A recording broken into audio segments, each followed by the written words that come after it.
This is Scott Becker with the Becker Private Equity Podcast. Thrilled today to be joined by brilliant leader at RSM, Matt Wolf. And Matt's going to talk to us about a subject that all of us are trying to ignore a little bit, which is the subject of the potential government shutdown and what it means for both business activity, deal activity, and more. Matt, take us through this. What is a government shutdown? What implications does that have for the business environment and the private equity environment?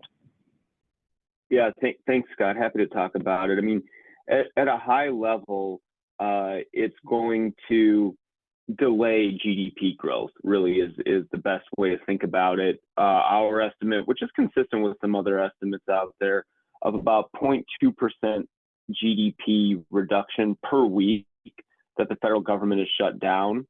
However, once the government reopens, which it will certainly at some point, that spending, that activity occurs post-opening. So it's really about a shifting of economic activity.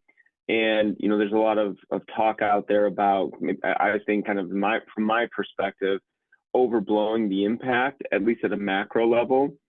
But it is important to look individually, right, and understand, okay, for your businesses you're evaluating or operating, you know, what do their customers look like? Is there a high concentration of families that are exposed to government employment, right? Because even though that economic activity will return at a macro level, you know, consumers who are employed by the federal government won't be getting paychecks during this time. So a prolonged shutdown could mean for certain geographies, certain types of consumers, certain businesses that is going to go through a difficult operating environment, difficult time, and it could also have additional effects on potentially consumer sentiment, other consumer spending. So there's, again, as we've talked about a lot on this podcast, Scott, there's sort of the macro high level message, which is, yes, it will have an adverse effect on GDP. However, most, if not all of that ground will be regained once the federal government reopens. If it should shut down even in the first place, who knows? It's not a foregone conclusion in any way.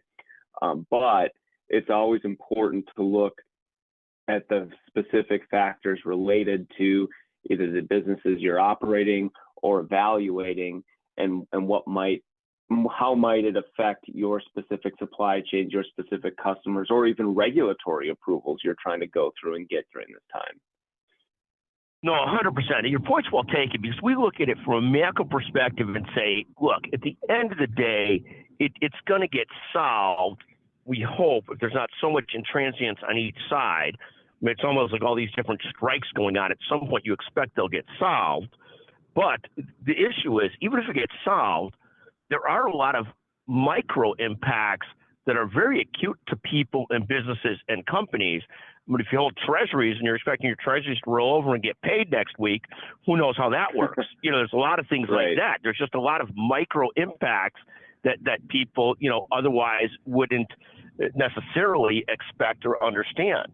You know, and I think that's really that's really true. And what is the private equity investors, like, right, they look at it from a macro level as though, okay, this is a pain for a moment, but it'll get fixed. But it is sort of complicated to look at whether, like, Moody says that, or Fitch says, one of them says, this could lower the U.S. credit rating a little bit. And obviously it's a slippery slope at what point the U.S. Treasuries no longer are the haven for all investors, the safe haven. I mean, that's a scary thought if we ever get to that point where it's no longer sort of the safe haven currency, then we've got problems, don't we? Yeah, I mean, it's true. I think, you know, for a while there was talk about, oh, well, is the U.S., you know, what about the yuan or even Bitcoin as like an alternative? And I just don't think there's a feasible alternative out there. I mean, if we look at the growth in the U.S. compared to the growth in Europe, that's a pretty stark contrast. You know, the period of China growing 10% per year is over, and I just don't see an alternative to U.S. Treasuries. And you know, while I can't and won't speak for the rating agencies, you know, they're going to make their decisions. I think, you know, this sort of brinksmanship over the government shutdown is something that is almost becoming like a feature of American politics, right? And now does that negatively affect our credit rating or not? Again, that's for Fitch, Moody's, S&P, other observers to decide and determine. But this is not. It's no longer an uncommon event, right? It shouldn't surprise anybody. Now, if it drags on for an extended period of time, that could, especially as people start to miss multiple paychecks, like that could have broader implications. But I mean, at this point, people really shouldn't be surprised by the politics in DC.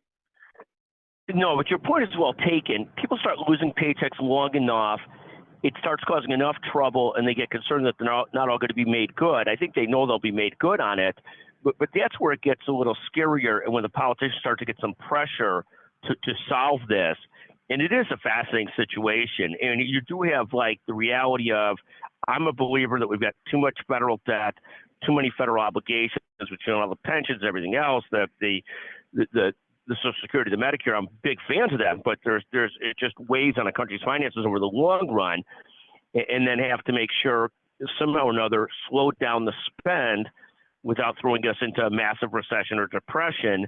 And I think on one side, the people that are, in one side, you've got tremendous hypocrisy on both sides, and that President Trump ran up the debt, President Biden's run up the debt, both ran up the debt horribly. So you got tremendous challenges on both. But then you also have a situation of, okay, now how do we start to solve some of this? And this is a great challenge and a great question as to how does it actually get solved. But short term, they'll get it solved somehow or another, or they'll kick the can down the road. But at some point, it does become a problem.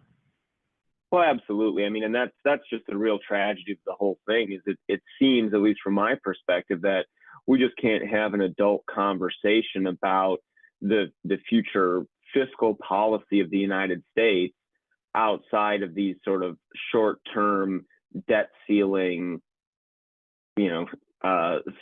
sorties, right, or fights, right, arguments. Like we can let's solve the problem now in the short term, like you said, but then there's just really no impetus or channel to have that adult conversation about what should the future U.S. fiscal policy look like. And the only time we ever talk about it is in these microcosms of these debt ceiling negotiations, and it's really too bad, No, I think that's exactly right.